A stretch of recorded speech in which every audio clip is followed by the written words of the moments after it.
Because studies have repeatedly shown that having high self-esteem does not improve grades, does not improve career achievement, it does not even lower the use of alcohol, and most certainly does not reduce the incidence of violence of any sort. Because as it turns out, extremely aggressive, violent people think very highly of themselves. Imagine that. Sociopaths have high self-esteem.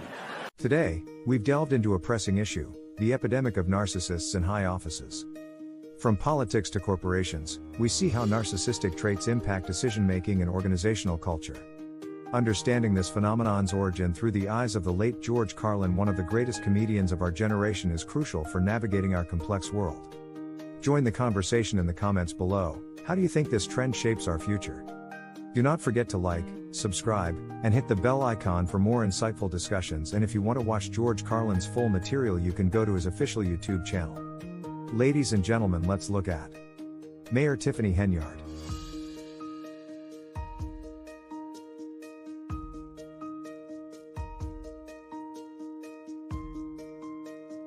Fani Willis.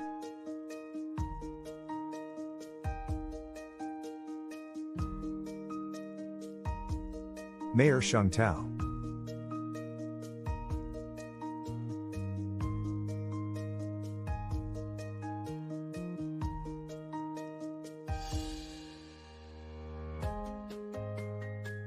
Judge Christina Peterson. And Stephanie Woodard.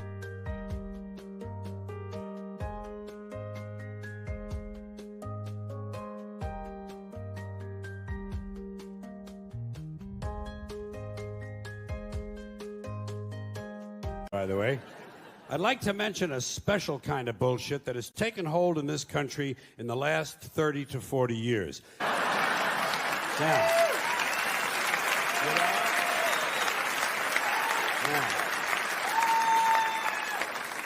Now, fortunately, all is not lost. All is not lost because at least we know that when he does get to play whatever games he is allowed to play, the child will never lose. We know he'll never lose because in today's America, no child ever loses. There are no losers anymore. Everyone's a winner. No matter what the game or sport or competition, everybody wins. Everybody wins, everybody gets a trophy.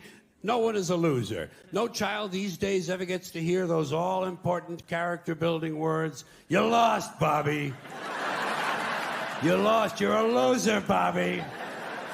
They miss out on that. You know what they tell a kid who lost these days? You were the last winner. A lot of these kids never get to hear the truth about themselves until they're in their 20s, when their boss calls them in and says, "Bobby, clean the shit out of your desk and get the fuck out of here, you're a loser. Get the fuck out of here." You know?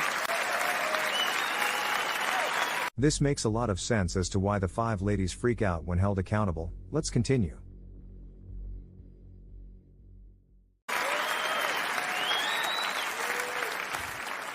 Of course, Bobby's parents can't understand why he can't hold a job. In school, he was always on the honor roll. Well, what they don't understand, of course, is that in today's schools, everyone is on the honor roll. Everyone is on the honor roll because in order to be on the honor roll, all you really need to do is to maintain a body temperature somewhere roughly in the 90s. Now, all of this stupid bullshit that children have been so crippled by has grown out of something called the self-esteem movement. The self-esteem movement began in 1970, and I'm happy to say it has been a complete failure. This makes sense because all the 5 ladies are a product of the self-esteem movement because they were all born around that time or slightly after 70s. Because studies have repeatedly shown that having high self-esteem does not improve grades, does not improve career achievement, it does not even lower the use of alcohol, and most certainly does not reduce the incidence of violence of any sort. Because as it turns out, extremely aggressive, violent people think very highly of themselves. Imagine that. Sociopaths have high self-esteem. Who would have thunk, huh? I love when this kind of thing happens. I love when these politically correct ideas crash and burn and wind up in the shithouse.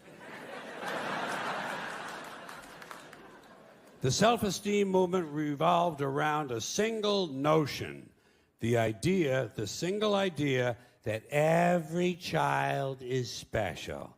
Boy, they said it over and over and over, as if to convince themselves. Every child is special. And I kept saying, fuck you. Every child is clearly not special. Did you ever look at one of them? Did you ever take a good close look at one of these fucking kids? They're goofy. They're fucking goofy looking. They're too small. They're way too fucking small. They're malapportioned. Their heads don't fit their bodies. Their arms are too weird and everything. They can't walk across the room in a straight line. And when they talk like I got a mouthful of shit. They're incomplete. Incomplete. Unfinished work. I never give credit for incomplete work. I have standards. But let's say it's true. Let's grant this. I'm in a generous mood. Let's grant this proposition. Let's say it's true as somehow every child is special. What about every adult? Isn't every adult special too? And if not, then at what age do you go from being special to being not so special? And if every adult is special, then that means we're all special, and the whole ideal is all its fucking meaning. That's the biggest thing you can do for a kid. Tell them what life in this country is about. It's about a whole lot of bullshit that needs to be detected and avoided. That's the best thing you can do. No one told me. No one told me a thing like that. I was never warned about any of this. Had to find all of it out for myself. Thank you for watching. Don't forget to subscribe. And until next time, stay informed and stay curious.